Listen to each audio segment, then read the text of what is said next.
Welcome back to Shine In and Out, the space where science meets soul. I'm your host, Sammy Stoltz, and today's conversation lives at the intersection of biology, mindset, and lived experience. I'm joined by Francisco Paco Loco Castro, cancer warrior, author, speaker, and creative force. After a stage 4 cancer diagnosis and a 1-year prognosis, Francisco chose not only to survive, but to rebuild identity under pressure. His work centers on what he calls the warrior mindset, a way of meeting uncertainty with agency, presence, and purpose.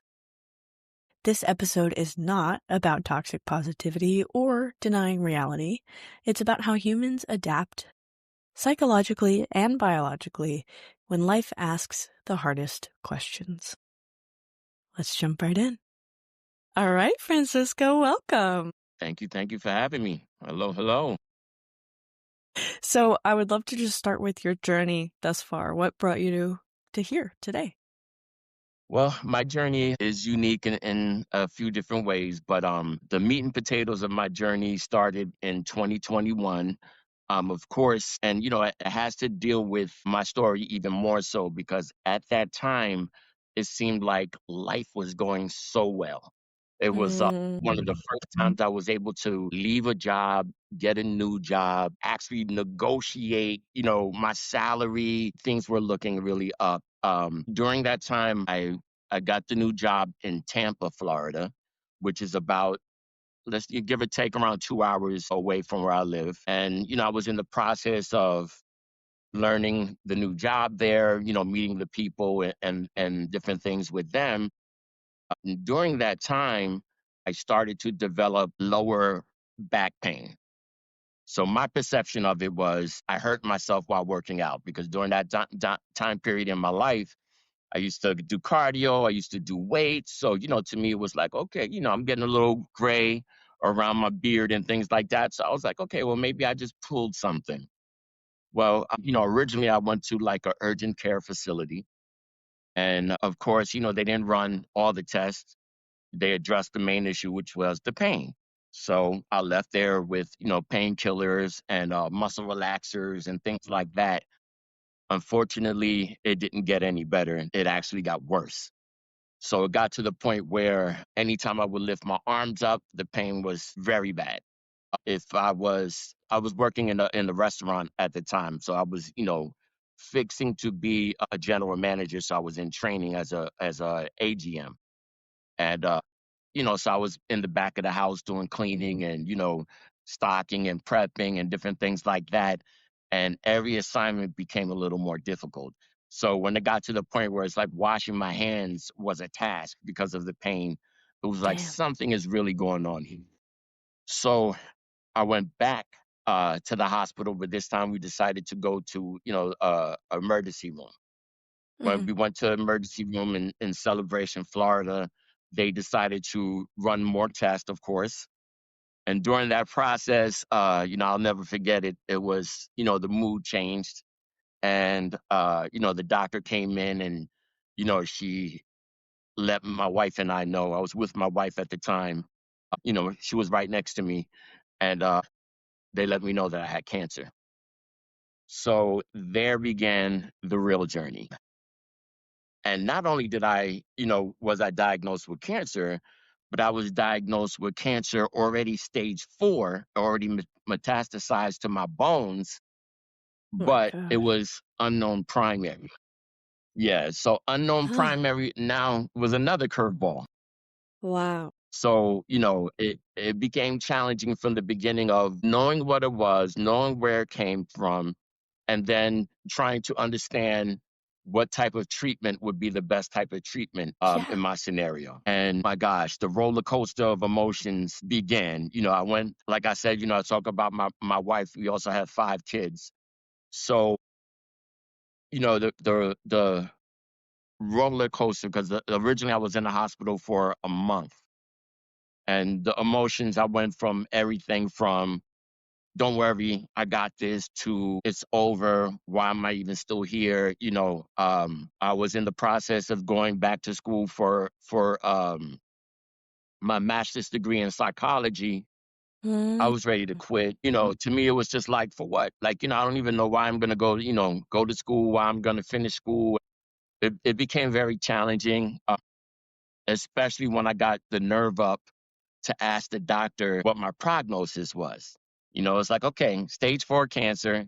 You hear cancer already, most people automatically think death sentence. So, cancer, okay, stage 4. I'm like, oh my gosh, unknown primary. In that moment, I really didn't know what that meant. I'm just like, oh my gosh. And I was just like, all right, well, let's see. So, we decided to go to Moffitt. We heard great things about Moffitt. okay. So we went out there to get a better understanding. And one of the doctors, I got enough courage to ask the doctor, well, how much time do I have left? And he threw another curveball, which we weren't ready for. And, at the time he was like, about a year. And I'm like, huh. So, of course, mind is moving 1,000 miles a minute. One of the most challenging parts of that, besides trying to give comfort to my wife, which of course broke down. So, I'm trying to be the man about the situation and, hold it together. Don't lose it. Hold it together. We had about, the 2 hour drive home trying to figure out the best way, the best approach to tell the kids.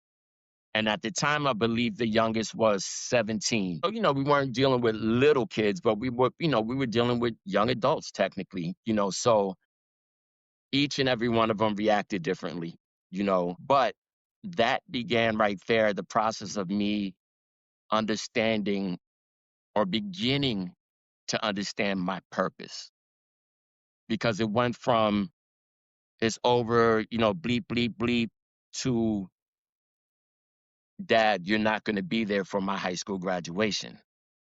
Then it was like, no, no, no, I will be there.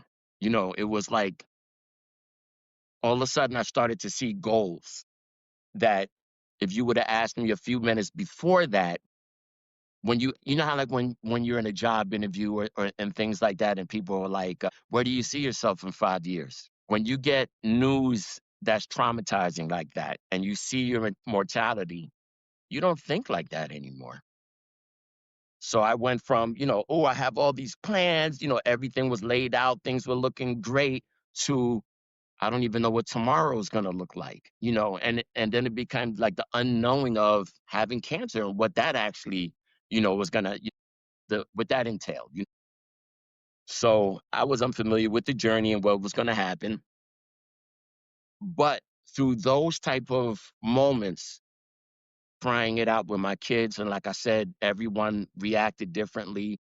Me making promises at the time that even in those moments, I wasn't sure if I was going to be able to, you know, be there for them, but I wanted to give them that comfort that I was going to be there for them.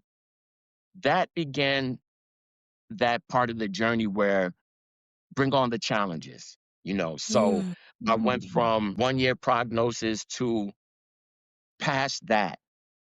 Then it was like, well, okay, you passed that, great job, 6 months. Then I passed the 6 months. Then they gave me 3 months. And it was funny because the 3 months one, they didn't tell me until after the fact. I guess they kind of got used to if they told me it wasn't going to work out. So in that way, it was like, they told me after the fact. So it's been a journey. It's been a journey. One of my friends during the whole process, what I wanted to do was, I loved rap music, from the beginning. It was something that I was passionate about, but I gave up because I was pursuing business and different things like that. It was time to grow up, but I didn't know how to grow up within hip hop at that time. So, I was like, oh, I have to, sacrifice it and, pursue whatever I need to pursue. But in that moment, I was like, you know what? I want to do at least a song. I want to get one song off my chest. I still have something to say. During that process, one of my friends, he became my friend during the journey, but he encouraged me to document everything and then let me know, like, did you ever consider writing a book? And I Mm, was like, no, like that was never something that I was really considering. In my mind, it was like at one time, maybe I thought people might write a book about me, but I never thought about, writing a book. I was like, oh, yeah, one day I'm going to do this rap song and everyone's going to love it, that type of idea. But in my adult years, it was never a situation where I sat down and said, I want to write a book. mhm, So through those things, that's how I became an author. And I really began to understand my purpose, which is it's not about me. Cancer is mhm. larger than me. The journey is a shared journey, and it's not just a shared journey between you, other cancer patients, but it's you, your family, your friends, your coworkers. There's so many people that are intertwined within the journey. Believe me, every part of it makes a difference. Every part of it is important. So here I am. Wow. I mean, all of that, first of all, there's no good way to share that news. Like, when you hear it, it's like because of the emotion that comes with it, that will replay in your head. Right, But, studying psychology, the power of the mind. And right, wow, have you proven that right. with your That determination. was part of that was part of the reason why I decided not to call it quits when it came to getting my degree in the middle of all of this, because it was a perfect opportunity, not just for me to understand the mind and how it works a little better, but understanding myself. And I think that's the basis of everything. Whether you want to Yeah. pursue it professionally or it's just a matter of understanding how things work, that was the fuel and the drive behind that was maybe if I understand myself a little better, maybe I'll be able to get through it. And it was amazing how I would be working on assignments and immediately I could see the parallel and like, this is what I'm dealing with, or this feeling is what I'm dealing with right now. Or maybe if I change my outlook or have a mindset shift, it was like, I need to stop looking at things this way and maybe look at it this way. And I will get a better understanding or better results from that. So that was so powerful, and it played Wow. such a big part in the journey. That's incredible. It's, you know, it would be really easy to give up on that in the midst of everything. Really easy, when you Yes, get to yes. that point. Okay, so here's my question, because Right, I think about a lot, the path of least regret. Like, how can we live so that when we're old, we're looking back and we're saying, I have no regrets. There was nothing I wish I did more of, did less of, decisions that I made that I wish I could change. When you got that diagnosis, in my mind, that makes everything else seem trivial, right? Like all of the little things in life right, that were right, probably right, bothering you before that, you might laugh at them now. right, right. It's How was that for you? you're gonna go through a whirlwind, like I was saying, of emotions. Right away, the most important thing to me, and I wanted to throw everything else out the window, was the idea of my family. There were many nights where I sat there and just cried because I pictured my family without me. And I never had to do that before. So, it was very difficult for me to digest that part. And it was like I didn't do enough for them. I wanted to have more security for them financially. I wanted to teach them more about life. I wanted to share with them more about my experiences and in Yeah. saying some of the regrets that I had and how time doesn't work on your side. Time just works. You either on board or you're not on board. It's going to keep going regardless. You would think that time would stop for a moment, but it doesn't. And you have to make a decision. Where do you want to fall when it comes to that, and what exactly is important to you? So, because family was very important to me, that became the driving force in finishing school because I wanted to show them like no matter what's going on in your life, you still could do things. No matter, what difficulties and challenges you're faced with in life, you still could do things. You still could rise above that. So that became a very strong driving force for me. But the regret factor on a personal level, it was big because I thought, that I would be a lot further in my life than I was. Things Hmm. were finally coming together, but now Yeah. it was like, okay, all those things are, for what? Everything was going so well. It was finally all coming together. You were taking good care of your body. You were Right, exercising. You were doing right, everything quote unquote right. right, So a lot of people I've seen, when something bad happens in the midst of what they think is everything going well, then in the future when things go well, they're always expecting the other shoe to drop.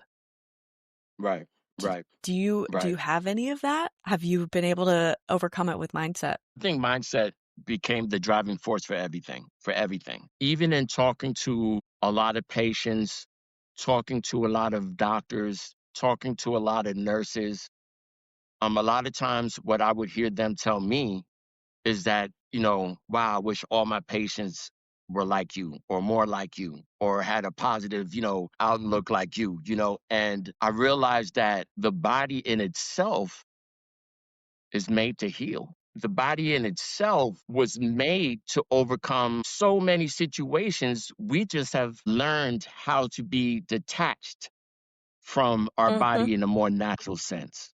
So whether it's, some people will, say spirituality, some people will say religion, you could break it all the way down to hugging a tree, diet, whatever the case may be, we become so separate or separated from our natural selves that a lot of times our body, we forget that that's what we're designed to do. It's to heal, it's to get stronger, it's to get better. We're programmed through society that with age, what happens? With age, oh, we begin to deteriorate. He's old. He doesn't think the same anymore. He doesn't move the same anymore. She doesn't. So it becomes a thing where we have an idea that rather than look at age as wisdom, as something to look forward to, as growth in itself, Mm. we look at age as we're breaking down and getting older. Like it's funny when you ask a very young child how old a person is, and they say 30. But when they say 30 in their mind, they're talking about 80 or something. Like, to them, Yeah. 30 is like it's over. It's like, oh my God. And to us, it's like 30 is just, that's not even the beginning. But our bodies are made to heal. It's a matter of what do we need to do to coach our bodies back into understanding, hey, we're in this to fight. Let's fight this together. So I began to find the ways that worked for me to get to those things. And I'm not a master at it. I'm still learning, and like I'm saying, now we're doing what, 5 years after my prognosis. So, something is working right. I do a lot of holistic medicines as well. So I think in combination with Western medicine, Mhm. holistic medicines, but the mindset has to do with everything, because you have to have a discipline, you have to have a courage, a resilience that, if you just approach it on a day to day where it's like, yeah, we'll see what happens, it's never gonna work. You have to you have to get up every day and be aggressive almost to, okay, what's the next challenge? Let's do it. I will go to doctor's appointments and I would say, even talking to family and friends, like, okay, well, we're getting test results today. If it's positive, then good. We just keep running with it. If it's not so positive, then okay, we'll make another shift and we'll approach it and deal with it. Like no matter what, I didn't leave the doctor's office saying to myself, okay, they gave me bad news again. Now I got to go through this whole process of it's Mhm. over. And no, it was like, okay, well, let's bounce back and see what the new approach is. What's the new strategy? What do we have to change, and adapt immediately in order for us to get the best results? Yeah, But the when you don't mindset is leave. everything. Yeah, I mean, of course, to give yourself the space to feel, but if you don't leave room for that wallowing, you create so much more energy in the long run Right. to dedicate to the outcome that you want and the outcome that you promised your kids, which I think Yes. probably made it a lot more powerful for you in that grit to keep going. Right. Right. I completely agree with everything that you're saying. The mindset, I'm 24, but everything in my life shifted as soon as I realized that mindset was everything. And you're right that we should be seeing age as wisdom. And it's so interesting because I want people to understand the power of the mind. And I'm so glad that you're sharing your message here today. Thank you. Because even people that I'm around that I see, they're getting older and they're always commenting like, "Oh, I'm forgetting everything. Like it's my memory. I'm getting old." I'm like, "I forget things all the time. Like it's not your age." And also like you're telling yourself that and your brain's believing you. And then your body's, getting the feedback from your brain. And Right. Right. so, like, I study psychoneuroimmunology because I find this so interesting that, yes, I agree with you. Eastern medicine, Western medicine, all of it is completely incredible and necessary. But without the mindset, I don't know if you could have gotten this far. I don't think What so. would, yeah.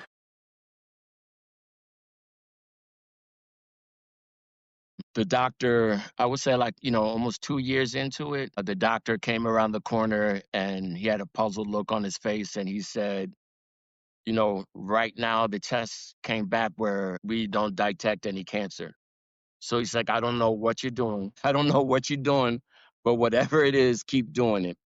At that point, I made one of the worst co-decisions that I made, because I was going through chemo, I was going through radiation, I was going through a lot. And it's hard on the body, believe me, it's hard on the body. And, he asked if I wanted to take a break. And at that time, not knowing any better, I said, of course, let's take a break. Not even a couple of months later, the cancer returned more aggressive, and yeah, I'm like, dang. But it put me in a position where I knew that if I beat it once, I could beat it again. And that's the argument. I literally argue with my doctors and my nurses sometimes because I tell them, like, I appreciate your education, I appreciate your experience, but you cannot sit there and tell me that I don't have hope. Don't try to take the hope away from me. Don't try to say to me that, oh, well, I was told not too long ago, well, maybe it's time for me to stop all treatment and just spend the remaining time with my family that I have left. And I'm like, no, like that's not where I am, you know. But yeah, we have to be realistic. I said, I get it. You know what I'm saying? I understand what you're saying, but I'm not there yet. So I'm very particular about the people that I have around me and the Mm-hmm. people that I call my friends, and even in the moments, if it's negative, I'm like, take that somewhere else. Like, I do not need that around me. And I'm very quick to let a doctor know the same thing. Like, if you really feel that way, if you feel there's no option for me and, the course has run dry with you, then what to me, their role is to find another option, maybe through another doctor, or say, hey, maybe you should try this route. Don't try to go, it's done, it's over. Spend whatever time you have left. I can't function that way. I know. I I have to understand. have that hospital. I understand that doctors, over time may become cynical, but knowing how powerful the mind is and also knowing how much like emphasis people put into doctors' words, how much trust. Right, I right, I almost feel like I need to probably part of my life purpose is to go in and do the research and then make it part of the med school curriculum to be aware of how what you're saying impacts the patient's mind and how that therefore influences their progress. Because, right. Healing. yes, And it influences the healing. It is very important, like I said, to have hope one way or another. You have to have hope. You take the hope away from individuals, and pretty much is done for them. But that's the whole Yeah, idea of why, we here as humans is that we have hope of something better tomorrow. So we keep fighting for the next day. No matter how bad the diagnosis is or the prognosis is, you have to find a way to present it to the patient where it still gives them some type of hope, some exactly. type. It's going to be different. I get it. And you can't candy coat everything. I get it. But, it's a big difference from saying to a patient, like, there's nothing else I could do for you. Maybe you should consider, not having any treatment, spending the time with your family, in comparison to saying, hey, I can't do that for you. But I heard, like, for example, Moffitt has a Yeah, little more research in this area. Maybe you should go there to see what else they may have available for you. That's yeah. hope. You see what I'm saying?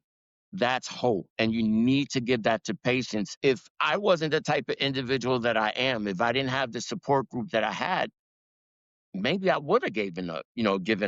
Maybe I would have Well, called it quits a long time ago.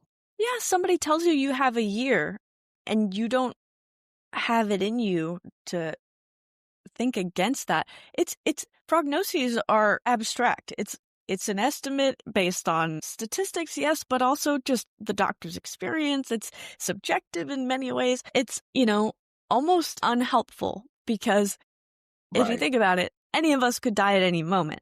So we should all be living in a way that we make every moment count. So yes, telling people that they have a year might make them make every moment count, but telling them they have cancer does, I think. So Right. maybe Right. we stop putting estimates and timelines on things and just tell you I'm going to do everything I can and I think we can beat this. Like if the doctor Right. believes, Right. how can you not? Right. And Right. so I completely understand that they need to be honest and they need to be straightforward, but there's a balance in, like you said, maintaining the hope. So Yeah, definitely. I Definitely. think I One think of the that makes things a that huge difference. yeah, I had lost contact with one of my childhood friends over the course of time, and we're talking like 30 plus years. I haven't spoken to this gentleman, and came across him by watching a podcast. Long story short, reached out to him, and we happened to be going on a family vacation right around that time. And I told him, I said, hey, I'm not sure exactly how close you are to where I'm going to be. I said, but if I have to change my route just to see you, we'll do that. So that's what we ended up doing. Shout out to my brother Eugene. But it was amazing because in seeing him, he reminded me of something I told him when I was like 17 or 18 years old. He said that I told him that no doctor could tell me about my body because none of them created it. And I looked at him, I was like, wow, just the simplicity in that statement just brought it back to the reality of that's why I sit there and argue with the doctors all the time. Like, how you going to tell me, You have to. And we have to understand that, like, say, for example, the power of words, the importance of, like, say, positive affirmations, things like that. I wake up every morning and I say pretty much the same thing every morning. And it has to deal with facing the day. It has to deal with my body healing, and it just has to deal with positive energy. But what I've learned over the years is that even in calling somebody a name or putting them down to alter that person's day and even the perception of themselves.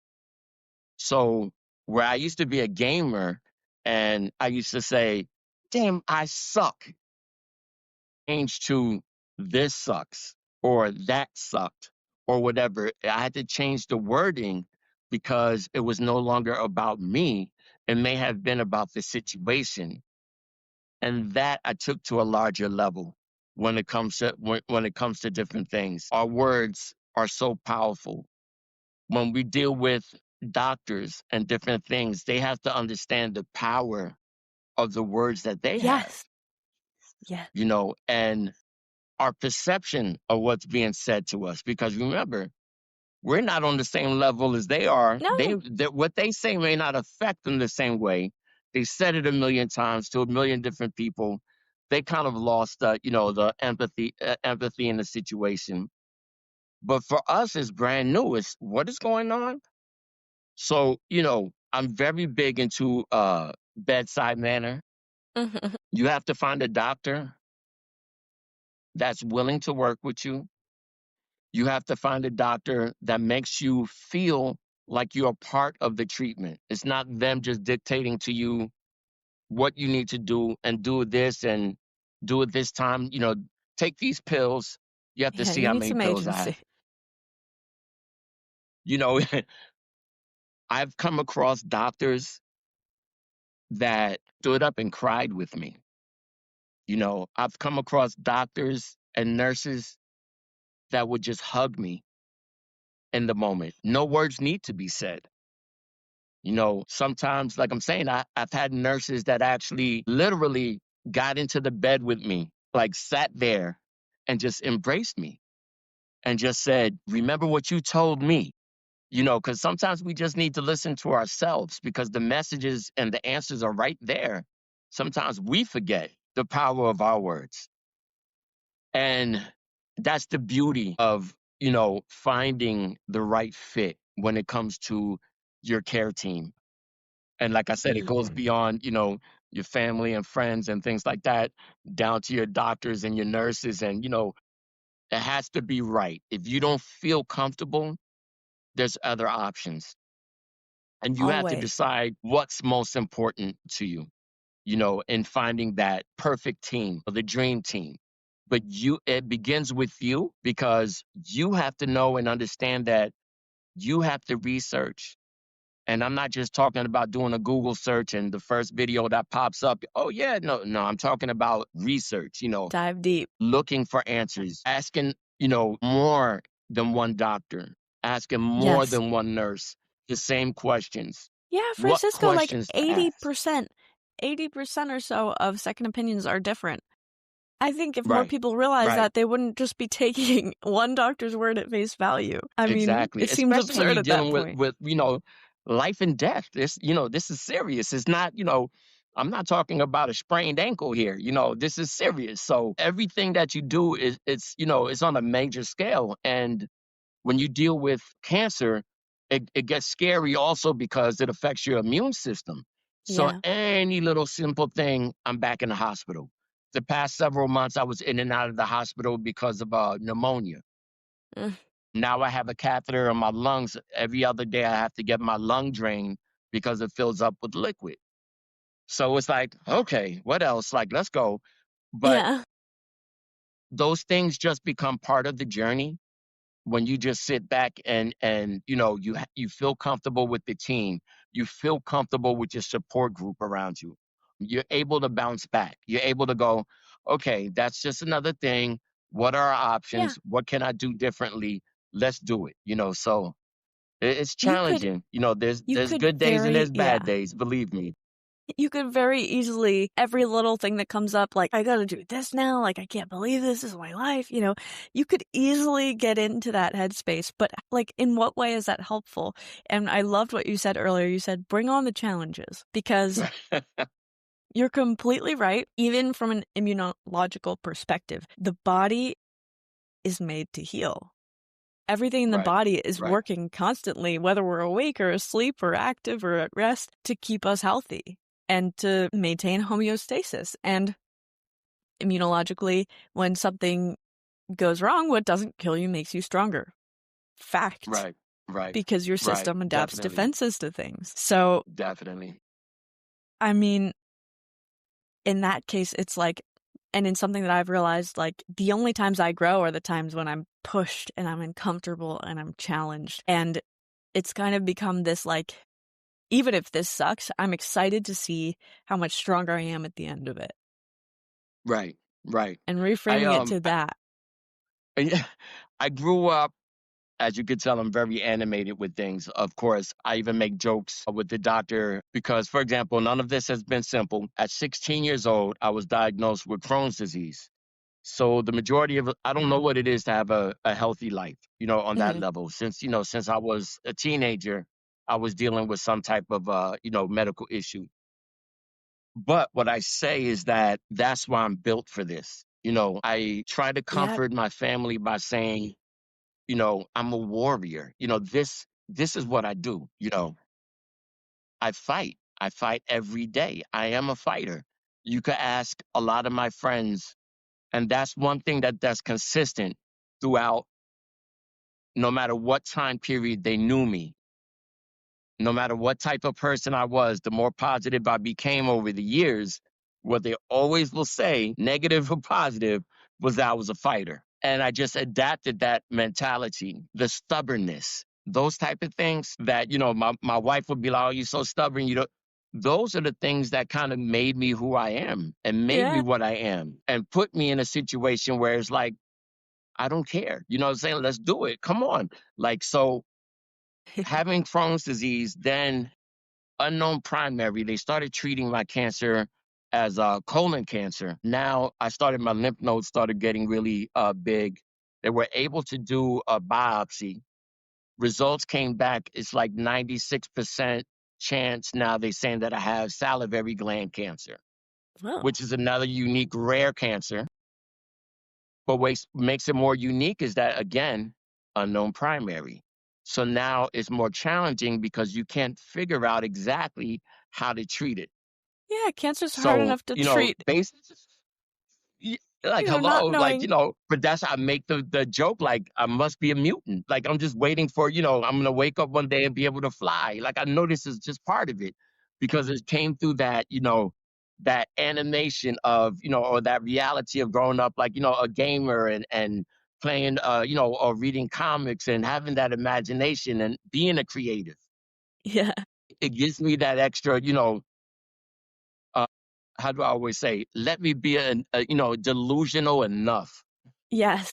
to keep fighting this thing. It's like, let me, I'm in reality. Don't get it twisted, but allow me that opportunity to be delusional enough to think that I'm still going to come out of this and it's going to be better than it was before. So that's That's what part of the hope fight. is. That's exactly what it is. That's exactly against all odds. Against all Yeah. odds. We have been doing that. Humans have done that for centuries. When everything, Yeah. everything seems like it's over, no hope left, something happens. There's something there. So why waste your time saying, oh, it's not going to happen? There's nothing there. No, don't waste your time. Find time into trying to understand that part of it better. What is it that I could do differently to change the outcome? And I know your wife today probably says, "Thank goodness you're so stubborn," which is something a lot of wives probably don't say. It's funny. It depends on what day of the week you're asking her and what we're talking about. Yeah, she, like I'm saying, she does realize she's been with me. She's been, she says that she could never go through, what I'm going through and be that strong, but she doesn't realize that how much I rely, on her and her strength How strong she has to been, get me yeah. through that. And when we talk about, the things about, what becomes important, one of the highlights of my day is the end of the day when it's just TV time and my wife and I make the hot tea. We lay Mhm. down in the bed, pick one of our shows. It's usually a cop show or something, Blue Bloods or one of those type of shows. FBI, she loves those type of shows, and we just sit there. That's what's important to me. It's not about we have this to do. Oh, we need to do that. We need. No, that's the time that we just get to sit there and cuddle time, as we call Yeah. it. That's what's important. Everything else falls apart, falls to the side. Nothing else mattered during that day. What pain I went through, the results that we're waiting on, I woke up in the morning and I was vomiting or I'm sorry to be, explicit, but that's, dealing with symptoms of cancer, and the what medications I had to take and this, that, and the other. At the end of the day, none of that made a difference. What made the difference is that I'm able to be there with my wife another night. And that's what's important. It's like, next Race Against Time is my next book, which, is with the soundtrack, Race Against Time. The album after that I'm trying to work on, I'm trying to finish two albums at the same time, is called Looking Forward to Till Tomorrow. And that's what it's about. It's not about, complaints. Oh, this job is this. I got to drive here. Oh, a lot of people get trapped in complaining, or sometimes venting, expressing themselves, however we want to say it. Sometimes it's just a complaint. They get caught up in all this, all Yeah. that, not realizing that there's some people that all they're trying to do is just break through to the next day and Yeah. wake up. Making it to That and cuddle is time. get to my cuddle time the next day. You see what I'm saying? That's what it's Yeah. all about. That's what it's all about. And it's what a lot of people talk about, the attitude of gratitude. You begin to understand that you have to celebrate wins, big and small. You have to begin to appreciate every little thing that you can, rather than be upset at people over they didn't call me as many times as I thought they should. Wait a minute. They thought of me. They actually reached out. That in itself means something, not a matter of, I maybe know. they need to be more. I know, You I begin know. to look at things differently. That whole, like, whenever you go see your grandma and she's like the whole time she says, "I wish I saw you more," and I'm like, "Grandma, I'm here." Like, "I'm here." Right, Not that right, that's ever happened to right, me, I'm just right. saying, like, I've seen a lot of that. But anyways, Yeah, yeah. okay, big theme recognition here. Follow me on this journey. So, there are some theories that stored emotions and, like, not allowing yourself to process things creates that metastasis, creates that cancer. And it seems like your life thus far, like you said, you had to choose a more practical route. You didn't know how to be a grown up and do your music, and therefore it kind of cut you off from expressing yourself, from feeling it out, from using that art the way that it's meant to be used, right? And so you come to this place and you're feeling everything. You're crying it out with your kids. Like, it's beautiful, but it's probably something that you've never allowed yourself to do. And I would say that vulnerability and that communal healing and that allowing yourself to feel had a lot to do with your remission. Right, But then also taking everything you were going through and turning it into beauty and turning it into art that will immortalize you, I think was something that maybe if you look back, that was part of your purpose too. And maybe it took this to make you do that. right. Which is kind of I guess weird to say, but when you're able to look into something as devastating, as traumatizing as cancer, and you're able to find purpose and light and understand that, like I was saying earlier, it's not about you. It's a lot bigger, than me. Uh, Mhm.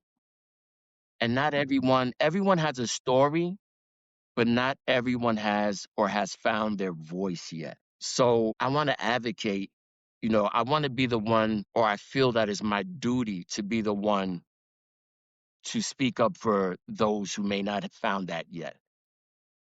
We come sometimes from cultures, and sometimes society dictates how often we go to doctors, or if we go to doctors, how vulnerable and transparent we are when we speak to them. I come from a time period where it's like, oh, just man up, walk it off, like those type of empty statements, like, Which is why it took but you wait a so minute, long to to get into the hospital. I mean, you never know. Like, those type of things, we have to learn how to become a people, or become an individual that's understanding that the quest is about them.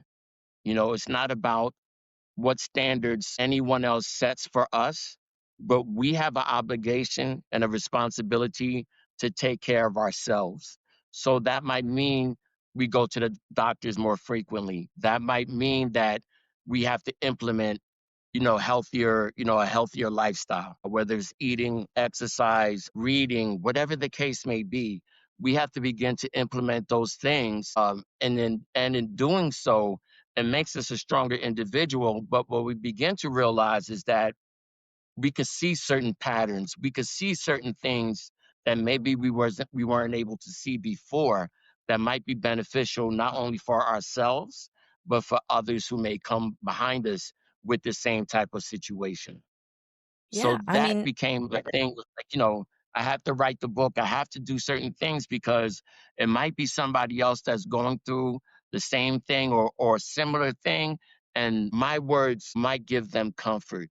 My words, being vulnerable and telling them, like, hey, I had to go to the bathroom and I didn't quite make it that day, like, and make a joke about it, to be able to say, hey, those things happen. It's not fun. It could be embarrassing, but it's just part of my new norm.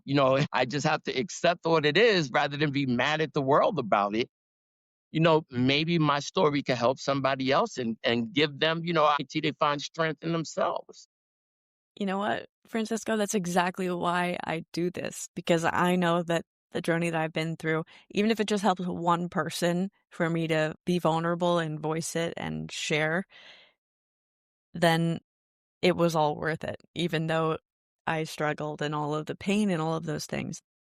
But what you were saying in the beginning is not enough of us are connected to our bodies anymore. And I think you could also create a revolution in that sense, like be there in your body. Like if you can be there throwing up in the morning and, you know, catheter in your lung and all of these things and still be aware of your body and not be afraid to feel. What an example to the people that are afraid to feel, a splinter. You know what I mean? Like, Right. but Understood. it's all signal, right? Pain is a signal from our body that something is Right. off. And Right. I'd be Right. willing to bet if you were to go back to that back pain and to the messages your body was trying to send you for a long time, it sounds like you wouldn't ignore it anymore. Right. And Exactly. you wouldn't say, Exactly. I And that, have to suck it up. It's a message. It's exactly. not a weakness. Right. Right. And then, that's the other thing that, we have become a system of, we have a headache, take an aspirin, take something. Yes. It's about, cover up the pain or, It's just a get rid of band-aid. that. There it is, and that It's I all think that symptom. a lot. Exactly. And that's the problem that a lot of times, even with the doctors, sometimes they just treat that. And once you don't have the pain anymore, then they stop talking about it. There should be more tests involved. There should be more questions involved. Agreed. There should be more dialogue involved. But it's like, oh, how you feeling today? Oh, I feel better. All right, cool. And they move on to the next thing. And even the hospital system has changed. Is You would be surprised how many times I go in there and they trying to, they admit me right away and then they trying to discharge me within a day and we don't even know why I'm there yet. Like, what is going on? Like, oh, you have pneumonia. Take these pills and go home. You'll be what? It's like the way the system is not even set up Yeah. about the individual patient anymore. Oh, It's yeah. set up to say, oh, you're not critical. These things are taken care of. Then we can send you on your way. Yeah. And I understand that there has to be a triage and I understand all of those things, but you're completely right. We're treating it as like, okay, here's the data, here's the stats. They're saying they feel this, this, and this. So what can we do? Throw a pill at it. And Right. that was one of my struggles. Like I almost went to medical school. I almost became a doctor, but I just couldn't I didn't feel a sense of integrity knowing in advance that I'd be at the liberty of insurance. I wouldn't be able to see my patients for more than like 5 minutes. I wouldn't, I want to look at people as a whole. I want to know their story. Like it all culminates into the symptoms that we're seeing. It's not, 100%. I agree. And it's beautiful that you said that because not everyone could say that. You know what I'm saying? Not everyone could do it. In the new book, I have an opportunity. I decided to help give the book a little more credibility to do interviews with doctors and nurses. So, although in the last book, I do have a chapter that's dedicated to doctors and nurses, this one I was like, let me dive in a little deeper. And I was like, we could do it in a way where we don't have to give your name. We don't have to, But I began to ask a series of the same questions, and you would be surprised to see how many have gotten to the medical field because of something, traumatic that happened in their lives. Yeah. Oh, yeah.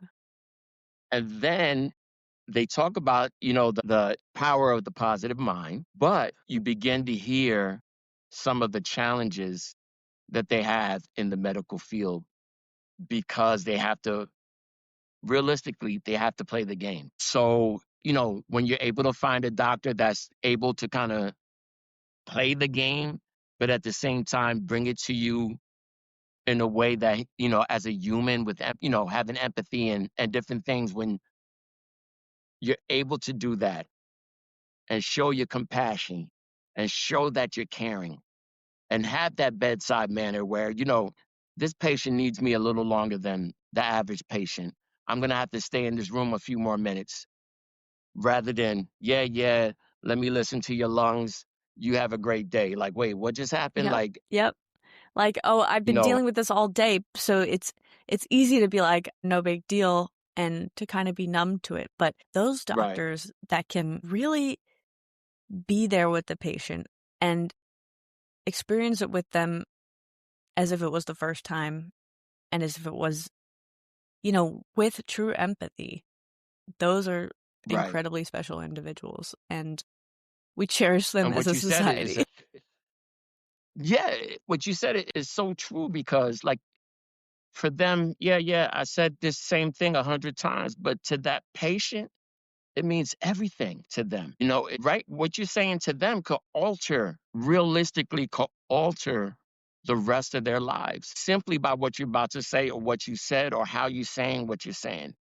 So it becomes a situation where doctors need to realize that and understand that and embrace it, not just it is what it is. No, you're saying something that, can make a person, realistically make or break a person. So, I don't 100%. know what day of school they missed, or they need to bring us in on those days so that we need to explain that to them. But it's one of those situations where there's very few doctors out there that's going to, tell you the truth and be transparent as much as they can, regardless, you know, of their experience or their education. They have to be human at some point, and that's what they need Yeah, to remember. yeah. That's beautiful. Maybe your project together will be trying to create a protocol for doctors to handle that. I'm with it. Let's do it. Yeah. Um, Let's do it. okay. I'd love to talk about really quick Paco Loco. How did Yes. he arise? So Paco Loco is more of my rap name, and simply put, they used to always say that I'm crazy, through the years, which is Loco. But You the gotta way be that I, crazy. I adapted that was, more of my styles, what I bring, my concepts is not the norm. So, it's crazy, so this in comparison to when I did the last album, it was kind of like I told you, I went in there to do one song and my buddy was like, you should do a whole album. So it became a concept album, which became the soundtrack of the book. So But cool. when I was done with it, I felt good about it.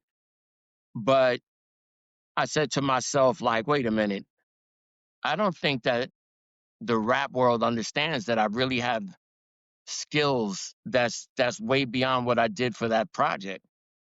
So I kind of got determined to, with the new projects, to go in there and really sit down and analyze my lyrics to a whole nother level.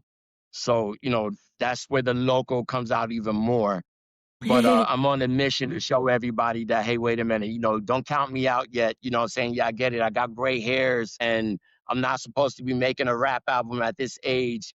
But it's like, but wait a minute, creativity doesn't just end like that. We put those Heck labels no. on people. So I'm not done yet, but I have some stuff right around the corner that's gonna show people that I have a lot more skills than they thought I did. That's really exciting. I mean, even from what I've listened to, like No Expiration Date, all of your music it's hard to find music that pumps you up, but Right. also has a positive message. Like the lyrics matter, the words matter, what you're listening to matters. And I've spent a Definitely. lot of time trying to search for songs that get me hype, but also are feeding my brain and my body what they should be hearing instead of like Right, getting hype on right. like negativity or anger or something like that. So you're creating something that I at least have been seeking. And I think a Thank lot of you. people need, but don't know that they need. So Right. I'm very excited to hear your new stuff. Yeah. Thank you. We'll have Thank you.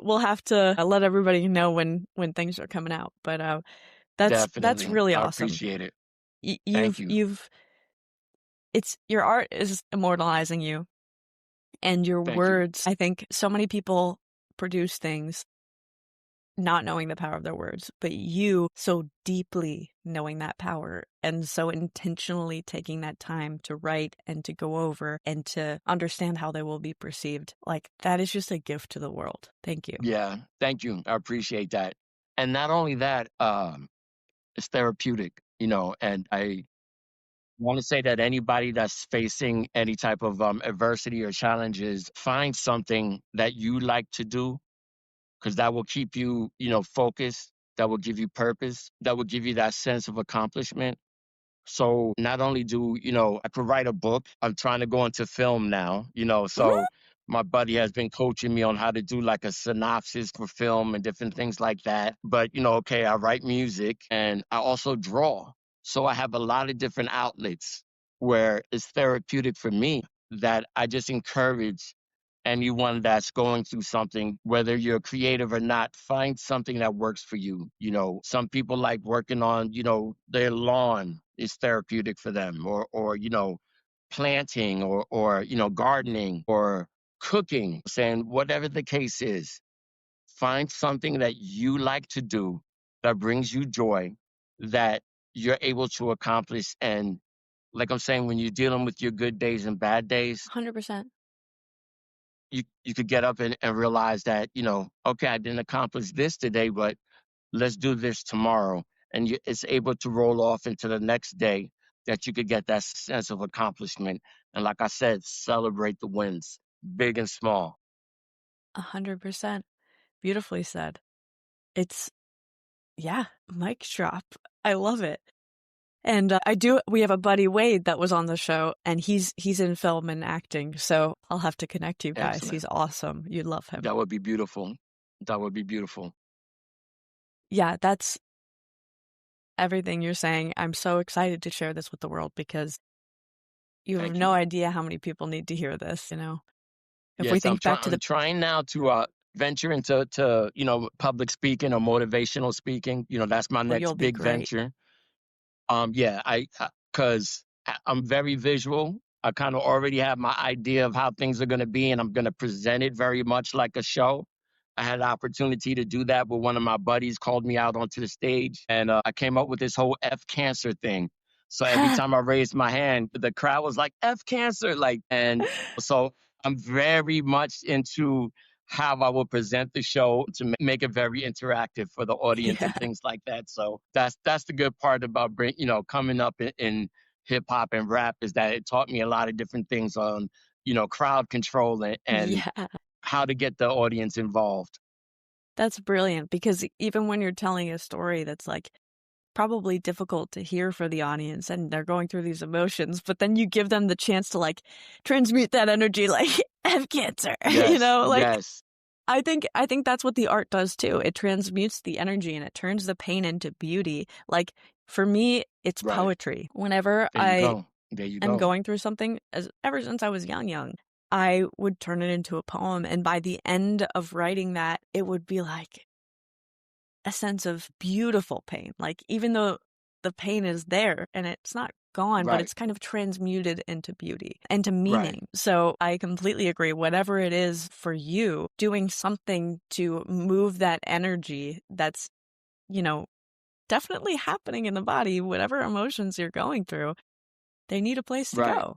So that's The other that's thing that's really awesome. beautiful about the art is that also it's left up to, say, for example, you might write a poem and you know exactly what you were trying to say when you did it.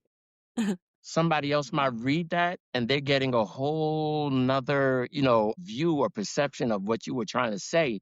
You may not have meant to say it like that, but now they take it and it means something a little different for them as well. So that's the beauty of those things also, that it builds and continues to grow once the right Yeah. people hear it. Yeah, and people get what they need to out of it. It's very interesting There you go. that we talk about the power of words and the perception of like communicating with doctors and things like that because I was reading a book. It's like about metacognition, and it's like at the root of all things, we all have different languages because we all have different upbringings and meanings for the same words, and the connotation is completely different. So you and I could have an argument and think we're saying something different, but we're actually saying the same thing and continuing to argue, you know? So it's like, Right. Right. yeah, we need to be aware that the doctor that we're talking to is saying something, but we're just doing our best to interpret it based on our language. So we can't, in some ways give other people's words too much power, and we have to acknowledge that we get to choose how we interpret them. Right. Right. I agree. So, I agree. A so lot of yeah. times we're arguing over nothing. I know. If we only but take a step back, what I've learned also is that, yes, we need emotions. We're supposed to have emotions, but a lot of times they don't do well with conversation or trying to get a point across. And I learned that, in leadership positions. Whereas before, I'd let you know how I feel. You have to know how I feel. Sometimes, I just take a step back and, you know what, we'll revisit this, at a later time, because right now it doesn't seem like it's going to be very productive. But, as you grow as an individual, you begin to see that on your own. You don't even have to say those things. Like, you don't have to respond to every situation. You don't have to, attack something simply because you feel a certain way. Take a step back, look at it differently, or learn to respond at a later time, if at all. Does it really deserve your energy? And that is a huge lesson, you know, budgeting what's worth your energy and what isn't. Yeah. That's Because if you for take it away from absolute sure. something, now all of a sudden, that energy could be used for healing. It could be used for something more productive. It could be used for something internal, but now you're wasting it on something else that doesn't even deserve your energy. So we have to be very careful, who we give our energy to and who we give our time to. Boom. Beautiful. So to close out for the person who's listening, inevitably we all struggle. We're going through illness, we're going through grief and uncertainty. What is one thing that you want them to know, that you want them to take with them after listening to this? I think it goes back to what we were saying. Realize you have a lot more power in yourself than you give credit for. You have a lot more strength in yourself than you want to give credit for. Even in our lowest and darkest moments, we were able to rise up and always remember that, run into the storm. I used to always talk about the analogy about the bison or the bull, rather than, be like the other animals and you run away from the storm. Learn how to turn and run into the storm. You'll get through it quicker. It's not going to say that you don't have to deal with it, but you're able to deal with it on a different level. Everything starts with your positive mindset. Everything starts with the positive mindset. So even when you doubt yourself, understand that you will be able to bounce back. It's just a matter of time. Sometimes the less you think about something, sometimes the better it is for you. Rather than overwhelm yourself with a whole bunch of thoughts, just sit back and understand that you have that power within you to overcome, but you just have to find it, at times. So whether it's a support group, whether, whatever it may be transparent, and how you say, be honest with yourself enough to know when you need help and when you need to go outside of your norm to get that help. Great advice. Thank you. I think No, thank you. even it's easy to see, like, to hear you say these things to be like, well, he's a hero. Like, if I were in that situation, it would be impossible to like push through that, but you had those moments and you still did it. And despite all of the difficult things, you pushed through. And so it's not that we need to work in the absence of fear. It's that we need to push through it. So, 100%. yeah, let's 100%. it doesn't like, you don't need to not have those thoughts. Like, you're going to have those thoughts of wanting to Right, give up, of, right, like, right. losing hope, all of these things. But Yeah, you're gonna go through it. You're yeah, definitely gonna go through it. but it is a choice to keep going. Right, right. My choice is not to give up. That's my choice. So, whatever the world throws at me, it's like, okay, this is new. What else we have? Like, let's just keep pushing through it. That's to me is, talking about that stubbornness is regardless, is to keep The going, to bull. keep pushing. That should be your album That cover. stubbornness that my wife hates.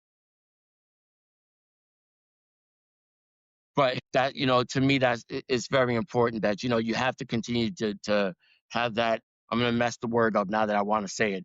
Elasticity. There you go.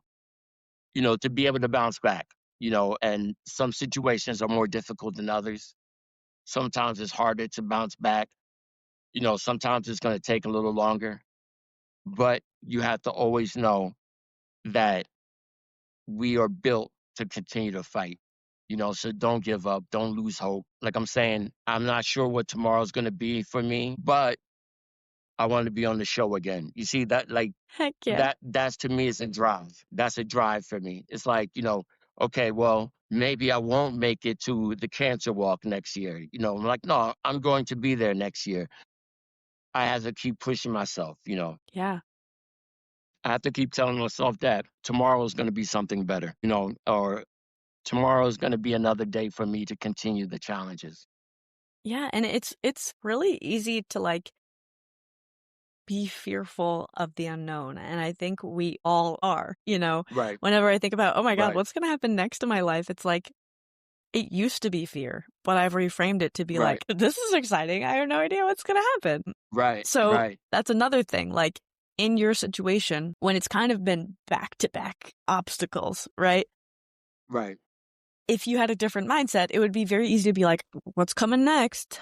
Like like, Yeah, or I'm yeah, scared, it feels like every time I think I'm good, it's like something else is thrown at me, but it's, no, your mindset is, "Look how much I've tackled, and I'm ready to keep going." right, right. And And that that's, is like I'm saying, I get it. It's not going to be forever. What I'm saying, I have the understanding and the reality. Like, my body is going to do everything it can to stay. But realistically, with chemo and all these things, I can't do this forever. I get yeah, it. But believe me, I'm going to leave my mark regardless of how long it is. And to let people know, like, wow, like, it's not a matter of my situation is different than his, or rather than try to always pick out the differences, let's see what we have in common. And what ugh, we do have in common is that we're here to fight. So why don't we learn how to share these things, be transparent enough and vulnerable enough to share these things with each other? Because hey, what I might learn from you might give me something I might need for tomorrow, and I could keep going now, for another day. And let's just try to find how we can move together rather than trying to tackle all these things within ourselves without help. So let's do it. Let's keep fighting every day, everyone. let's do it. Thank you, Francisco. Francisco, thank you for showing us that resilience isn't about denying fear, but about meeting it honestly. This conversation reminds us that biology is not destiny in isolation, but includes interpretation, environment, and meaning. If today's episode resonated with you, sit with it. Notice where your body softened, where resistance arose. It's all information. You can find Francisco's work, books, and music linked in the show notes. And if this episode supported you, please share it with someone who may need permission to keep going. Until next time, stay curious, stay grounded, and keep shining.